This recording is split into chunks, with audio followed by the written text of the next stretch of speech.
রাধে রাধে, হরে কৃষ্ণা। আজ এক বিশেষ চরিত্র আপনাদেরকে শোভন করাবো। হৃদয় বিগলিত হয়ে যাবে এই লীলা।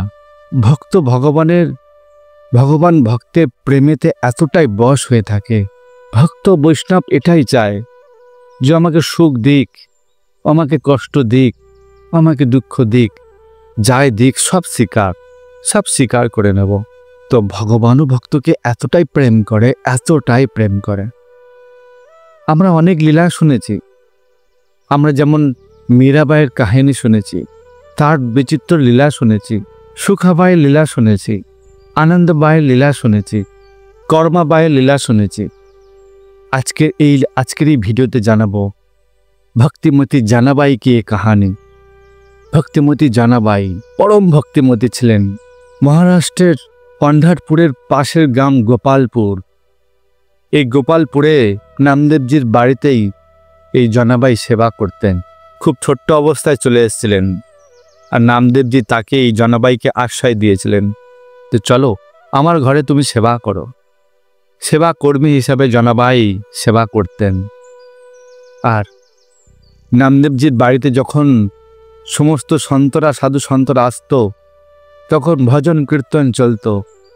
আর ভগবান বিঠ্ঠলনাথ, পণ্ডিতনাথ, তার গুণগান, তার লীলা কীর্তন, তার ভজন কীর্তন, তার কথা চলত। আর এই জনাবাই যখন সেবা করতেন, যখন সমস্ত সাধু সন্তদেরকে সেবা করতেন, তখন এই সাধুদের মুখ থেকে এই পণ্ডিতনাথ ভগবানের বিশেষ বিশেষ লীলা মহিমা শ্রবণ করতেন। আর জনাবাই চুপচাপ একনিত পলকে বসে বসে সেই সব পণ্ডিতনাথের লীলা শ্রবণ করতেন। আহা, কত মধুর লীলা শ্রবণ করতে করতে জনাবাইয়ের হৃদয়ে এতটাই প্রেম জাগ্রত হয় পণ্ডিতনাথের উপর। মনের ভেতরে এত হৃদয় ভাব জাগ্রত হয়, হৃদয় থেকে সেই প্রেম প্রকট হয়। আর সেই প্রেম প্রকটের মাধ্যমে কোনো পদ রচনা করেন জনাবাই। পদ গাইতে থাকেন পণ্ডিতনাথের উদ্দেশ্যে, মারাঠি পদ। ভোরবেলা হতে না হতেই সমস্ত নামদেবজির পরিবারের জন্য সমস্ত রুটি তৈরি করা, সবজি তৈরি করা, ভগবানকে ভোগ লাগানো, রাত ভোর ধরে কাজ করতেন। সারা দিন সাধু সন্তদের মুখে প্রবচন কথা শুনতেন, ভজন শুনতেন। সবাইকে প্রসাদ পাওয়ানোর জন্য, সবাইকে রান্নাবান্না করে খাওয়ানোর জন্য কি করবেন, পরের দিন কি করবেন, সারা দিন কেটে যেত এরমভাবে। সারা রাত্রির এরকম আটা পিষত।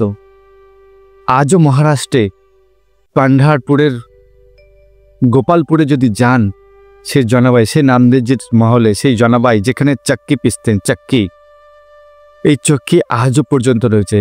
এই চাকিতে আটা পিষতেন, গম পিষতেন, আটা বার করতেন।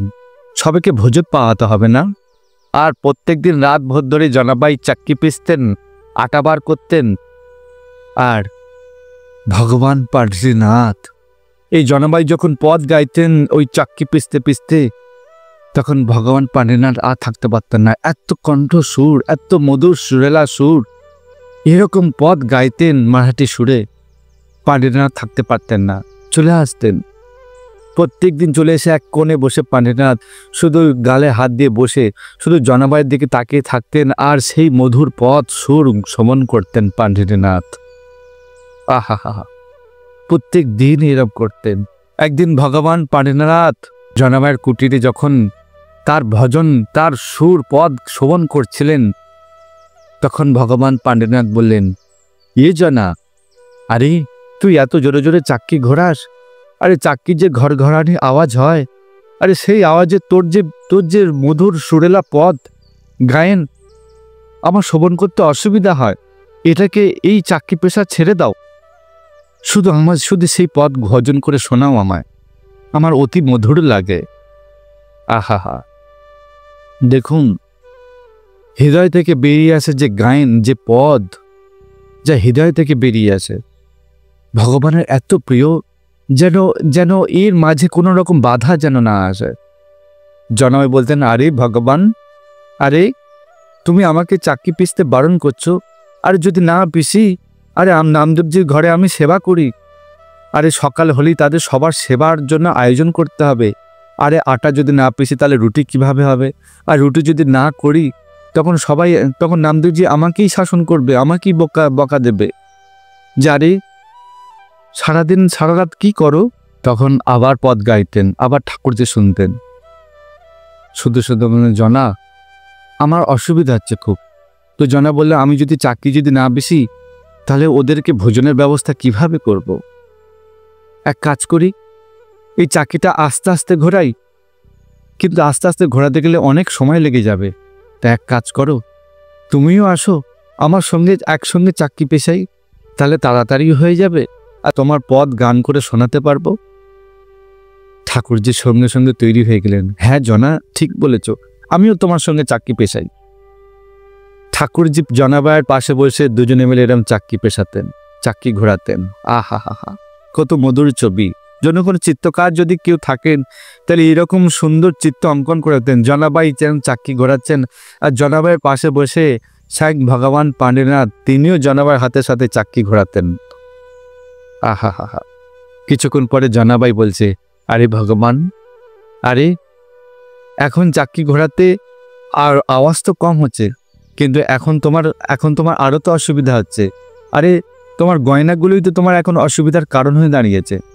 আগে আমার চাকরি অসুবিধার কারণ হয়ে দাঁড়িয়েছিল, এখন তোমার গয়নাগুলো দেখো, এত আওয়াজ হচ্ছে, আমার পথ কিভাবে তুমি শোভন করছো? ভগবান পাণ্ডের মধ্যে, হ্যাঁ আমার গয়নাগুলো সত্যি আমাকে অসুবিধায় ফেলছে। সঙ্গে সঙ্গে শরীরের যত আভূষণ ছিল সব চাকরির এক পাশে রেখে দিলেন আর জনাবাইয়ের সাথে আবার চাকরি ঘোরাতে থাকলেন। আর জনাবাই সেই মধুর পদ গায়ন করে ভগবান পাণ্ডেনাথকে শোভন করাতেন। এরমভাবে সারা রাত অতিবাহিত হয়ে গেল।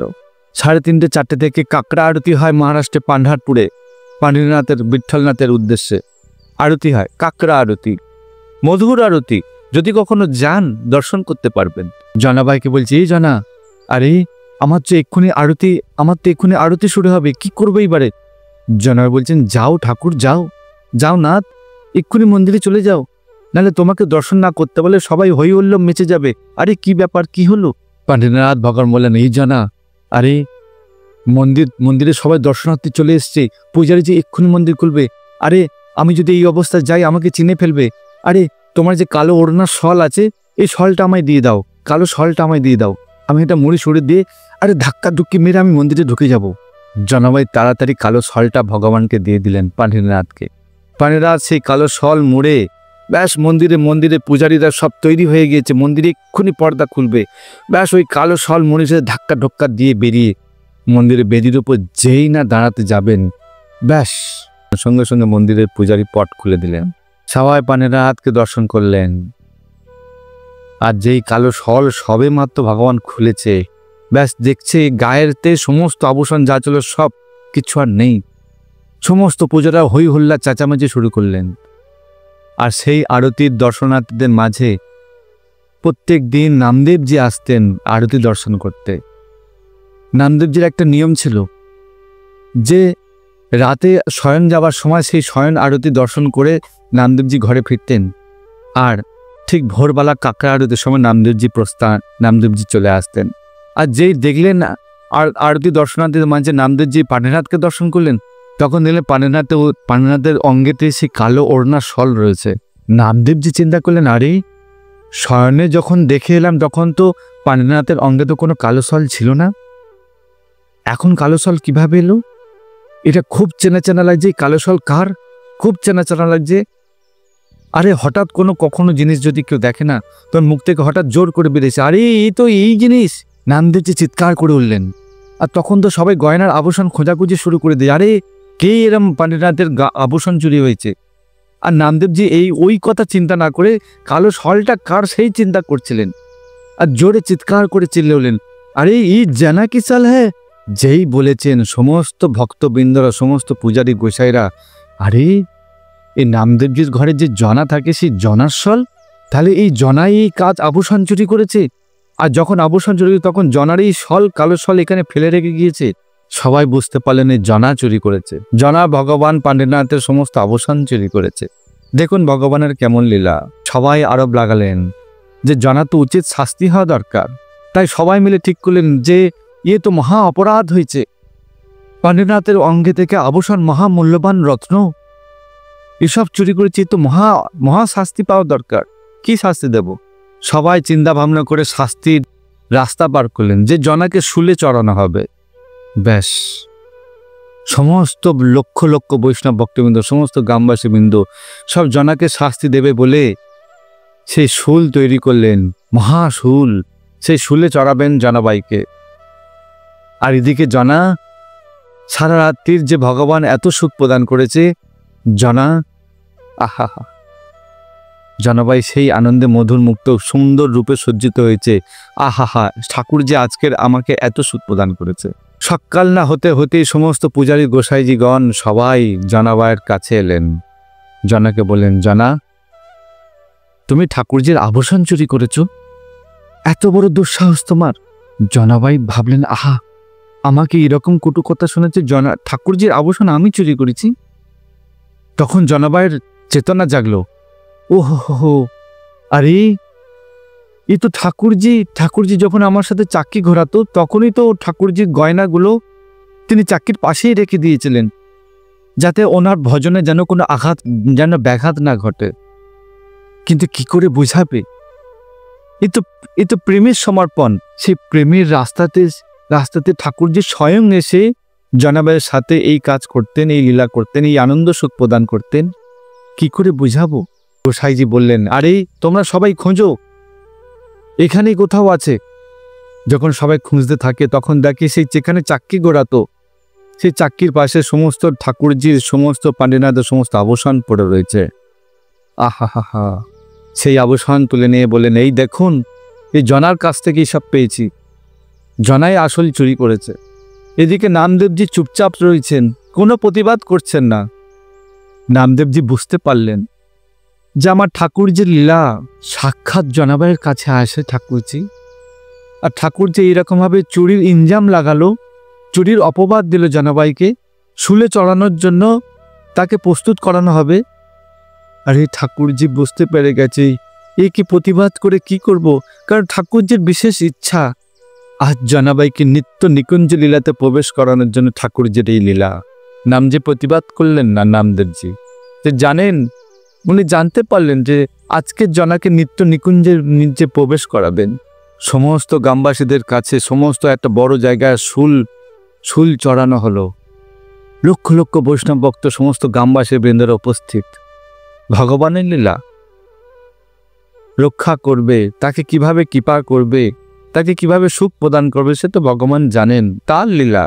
যখন জনাবাইকে শুলে চড়াতে যাবে তখন পাণ্ডিনাথ ভগবান আর থাকতে পারলেন না, যে আমার ভক্তকে শুলে চড়ানো হবে, সামান্যতম না দোষ করেছে না অপরাধ করেছে, আমারই জন্যে আমার ভক্তকে কষ্ট পেতে হবে, আমার জনাকে কষ্ট পেতে হবে।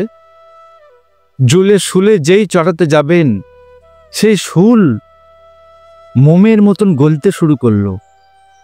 সবাই, সমস্ত বৈষ্ণব ভক্তবৃন্দ, সমস্ত গোসাইজি, সমস্ত গ্রামবাসীবৃন্দ দেখে অবাক। আরে শুলে যেই চড়ানো হবে শুল গলতে শুরু করেছে, পাথরের মতন শুল কিভাবে গলতে পারে? চোখের সামনে আশ্চর্য হয়ে যাচ্ছিলেন সমস্ত সবাই, দর্শকবৃন্দরা, সমস্ত ভক্তবৃন্দরা। শুল চড়ে শুল গলে পুরো মোমের মতন পুরো পাতলা হয়ে গেল, মাটির সাথে পুরো মিশে গেল সবার সামনে। একদম আশ্চর্য ঘটনা, সবার রোম শিহরিত হয়ে উঠল। আরে এই জনা তো কোনো সাক্ষাৎ মহিলা নয়, সাক্ষাৎ কোনো কন্যা নয়, এ তো ঠাকুরজির একজন প্রিয়। না তো শুল কিভাবে মোমের মতন গলে মিশে যেতে পারে মাটির সাথে?